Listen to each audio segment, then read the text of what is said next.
வணக்கம் நண்பர்களே, mall entertainment channel உங்களை அன்புடன் வரவேற்கிறது. 1928 செப்டம்பர் மாதம் 18 பிறந்த நடிகை பண்டரிபாய் கன்னட திரையுலகின் முதல் கதாநாயகி என்கின்ற பெருமையை பெற்றுள்ளார்.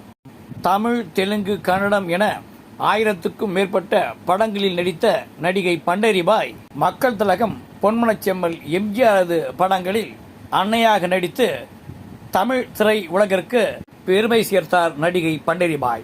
மக்கள் திலகம் எம்ஜிஆர் நடித்த அடிமை பெண் படத்தில் தனது தாய் அன்பை மிகவும் அருமையாக வெளிப்படுத்தியிருப்பார் நடிகை பண்டரிபாய். ஐயோ பாவம், இந்த புறாவிட்ட வீரத்தை காட்டின மிருகம் யார்?